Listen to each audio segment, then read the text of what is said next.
the Shedeur Sanders story grew and grew and grew. Finally gets selected by the Cleveland Browns, number 144 overall in the 5th round. And when we saw him drop, it wasn't surprising, I guess, that he got out of the 1st round, but I can't sit here and tell you that it wasn't surprising to me that he went all the way in the 5th. I thought the 2nd round would be where he would go.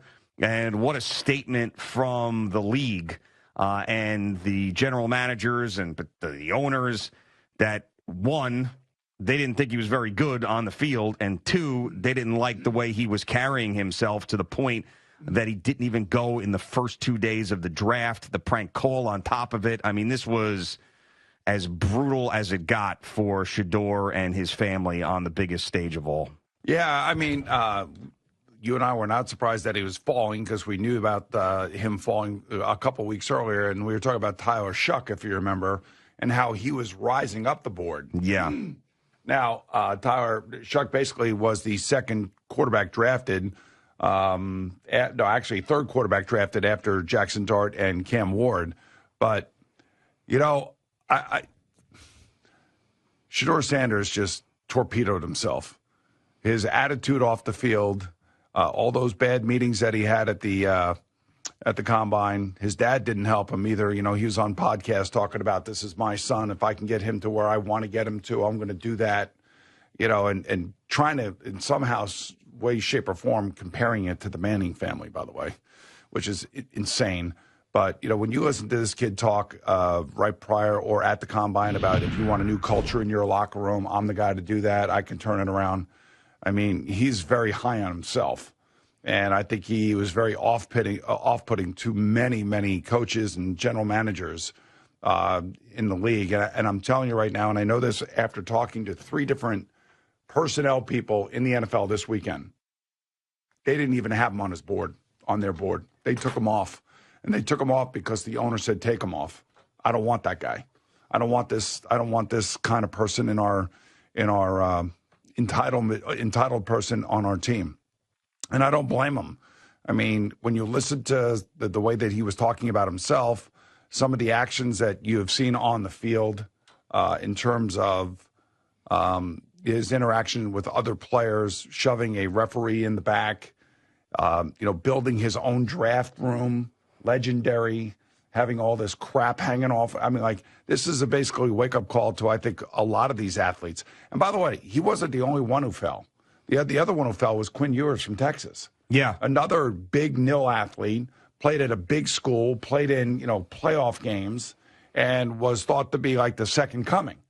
And, he fell as well, and fell really hard.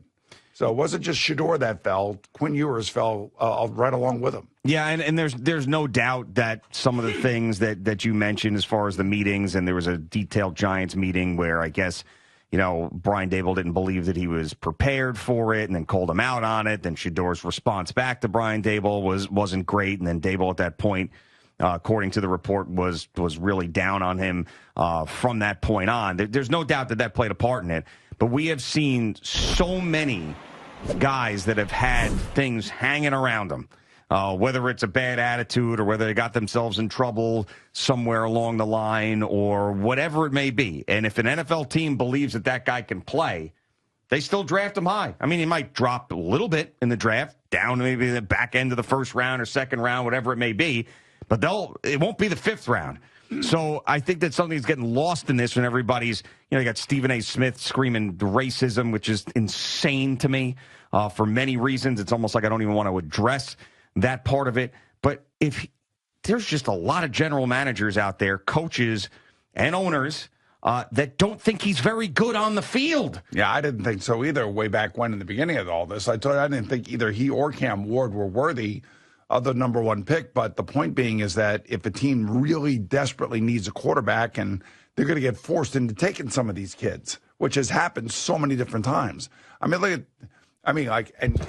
he have gone to a better place than the Cleveland Browns with the disasters that they've had at quarterbacks in their history? I mean, it's funny.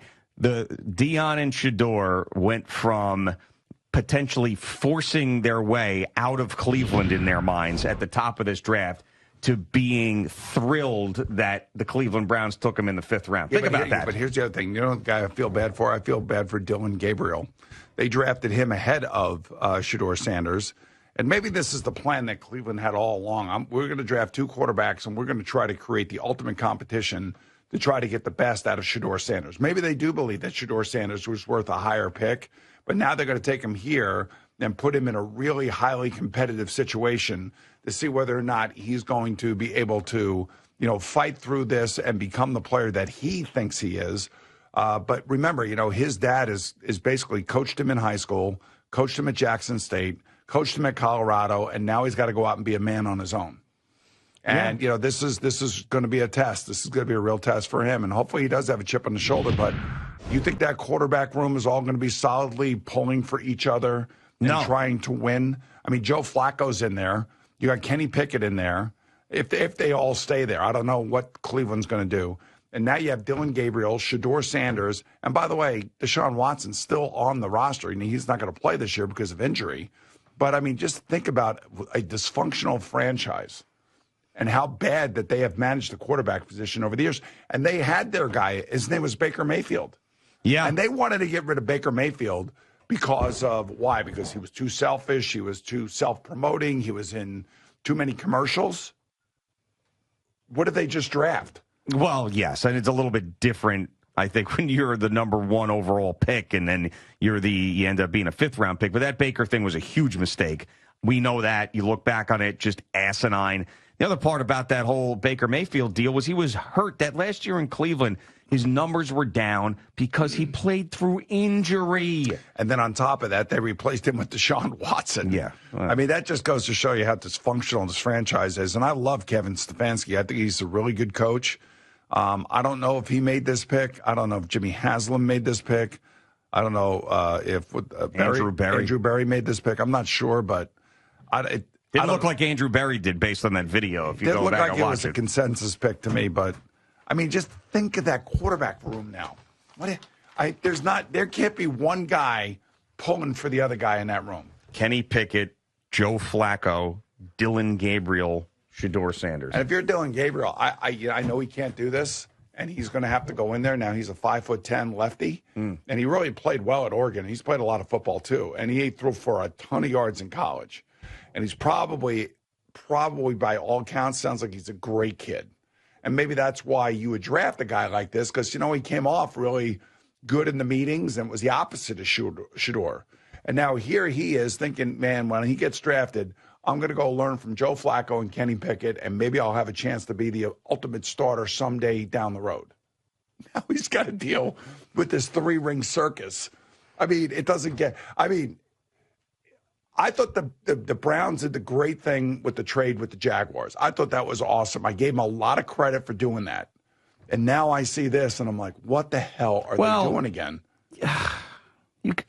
We'll see how the Shedeur Dylan Gabriel thing could end up being a really good thing for Dylan Gabriel because, we see all these guys with these chips on their shoulder. He was already had a chip on his shoulder, being a smaller guy, being a 3rd-round guy. And now it's like with Shedeur, I mean, he's got every opportunity to be everything that Shedeur isn't. And the same thing with Shedeur, too. Like, now he's going to come in and be like, all right, you know what, everybody doubted me. I think it could be beneficial for both of them. And then, maybe they're both good, and then the Browns can trade one of them to go somewhere else, a quarterback-needy team. I mean, these guys, all you want, and I understand what you're saying for Dylan Gabriel because it's like his whole world definitely changed with that pick. Oh, my God. He went from all right, I'm going to the Browns to now what? Who did they just take? But it's like all you want is opportunity, right? That's all you're looking for is opportunity. Yeah, but, then, of course, he doesn't really nobody even really talks about his draft going to Cleveland. All anybody's talking about is Shedeur going to Cleveland.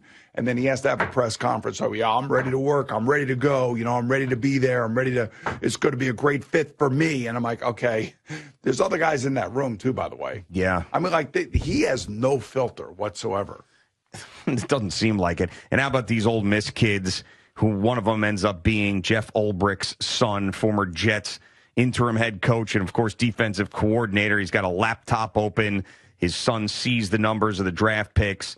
Ends up giving it to his buddy. He's sitting in the room. They call Shedeur Sanders, pretend to be Mickey Loomis of the New Orleans Saints, and then told him they have to wait a little bit longer. It's caught on this live stream with Shedeur.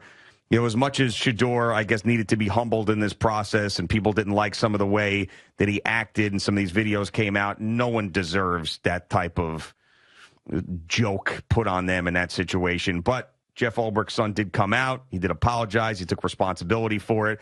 But as much as everybody was all over Shedeur and having fun with it, that was just that was too much, man.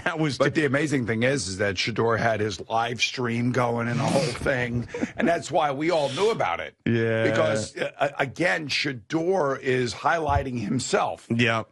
So that's why we saw it. I don't like the fact that Ulbricht's son did this, and I'm thinking Jeff is like, you got to be kidding me. Yeah. And he really put his dad in a really weird, tough spot. Well, listen, man. Really tough. Thank God he wasn't still with the Jets, because that's such a Jets thing, isn't it? Yes. Right, that the Jets would have to deal with something like that? I think it sucks that the kid did it, and I hate the fact that Shedeur, had to go through that. But again, we would have never known about it had Shedeur not been live streaming on social media. That's a good point. And this is why teams don't want him or didn't want him, or owners told their general managers, get him the hell off the board. I don't want him. Yeah.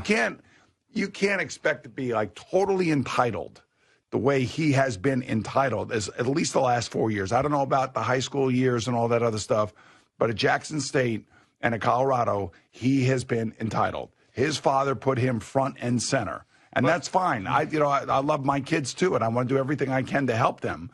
But his father retired his number after 2 years in a losing record. Yeah, but that screams entitlement. Of course, but let's not forget, and maybe it wasn't to this level, but there was a lot of Caleb Williams stuff that was happening about how much money he was making, and all the painting of the nails, and he's crying in the stands, and he's a big nil athlete. He tells the punter, "We're not going to need you to punt because we're going to be scoring touchdowns all the time." All of these things, but he has real ability. Well, right, but this is what I'm getting to. And there was that story about how he wanted equity in the team that drafted him, all this stuff. Yes. But he still went number one because teams thought he could play. So that's the point I just don't want to be missed in this whole thing. There's nothing that you said I disagree with about Shedeur and his attitude and the entitlement and all that. Yeah. But the NFL owners, the GMs and the coaches won't care about that if they think that guy can save their job, win a championship for them, solidify them in the annals of the organization that they're in. If the guy can play, he can play. The league told everybody, we don't think this guy can play. Well, and I'm just telling you, I know Caleb Williams had some of the same type of issues that Shedeur had, but this had to be internally with these meetings and around these teams, and maybe some of the teams. Let's just say the Carolina Panthers, and I don't know if this to be true or not, but let's say the Carolina Panthers wanted to have a meeting with Shedeur, and Shedeur really doesn't want to go to the Carolina Panthers, and he goes to the meeting and he just turns off everybody in the room, including the GM, the owner of the owners there, the head coach. Everybody in the room is just like, this guy is crazy. There's no way we want any part of this. And that's part of the thing. You got to sell yourself to the people that are interviewing you. It's like any job like you go to, and it's a job interview. Yeah, I think here's the question. If Shedeur Sanders handled himself perfectly in every one of those interviews and all the things that he's been criticized for off the field, he did the exact opposite, where would he have been drafted? I think a lot higher. Well, what's a lot higher? Third round? I think that if he would have presented himself the way that and I didn't even think Caleb Williams had good meetings last year. He was good at the combine. I mean, he was good in terms of meeting with people. But you don't think Shedeur would have been drafted in the first round? No, I don't think. I didn't think that right when this whole process started. And that had nothing to do with what we have found out since. That only had to do with what I was watching on film. Because I saw a guy, that was extending plays a lot, which is good. But, it was, I don't know. Second round, maybe? Yeah. I mean, I could see that as long as the attitude was the attitude that I felt like I could deal with. Sure. And that he was going to have a positive effect on my team, that he wasn't going to be a negative. And he found out that, building your own draft room, legendary, always on social media, hyping everything, showing the watch to the fans. I mean, shoving a referee in the back, not shaking the hand of the Colorado State quarterback after Colorado State loses to them. I mean, all of this stuff is taken in by all of these front office, because they're trying to do as much background as they possibly can on every single one of these kids. And if it's a quarterback, you really want to make sure that you know who this person is. Well, he's got an opportunity now to change all of that, and we'll see what he does. Is he going to be, next year, the next 2 years on the Colorado sideline with his dad, or is he going to be in the NFL making a name for himself? Do you think, I'm telling you, the Cleveland media is going to be all over this. Everybody's going to be all over this, and he's a 5th-round pick. And in the middle of all this is Joe Flacco, Kenny Pickett, and Dylan Gabriel. I mean, just a disaster. He might get cut. It is a disaster. If he comes in there and does not do the things that you would expect from a guy who was humbled by this process, they'll cut him. I mean, he's a 5th-round pick. Yeah. They'll cut him. But there'll never be a 5th-round pick more scrutinized than this one. Yeah. When was Michael Sam taken? Because that was the 7th round. That was the 7th round, so yeah. He was the gay player that the Rams took. Right, but that's what I was trying to say. 5th-round pick, 7th-round pick, whatever it was. That was one that people had talked about. A late-round pick. But you're right. I mean, this is only about this kid's personality and the way that he carried himself. That's what this is about. And the fact they don't think he could play. Well, I mean, they do think he could play, or they wouldn't have drafted him. But the fact is that he did not impress anybody. And then, of course, even Deion was on different podcasts talking about how, he wants to protect this kid. I'm like, well, you just protected him for 4 years. Sooner or later, he's got to grow up and do it on his own.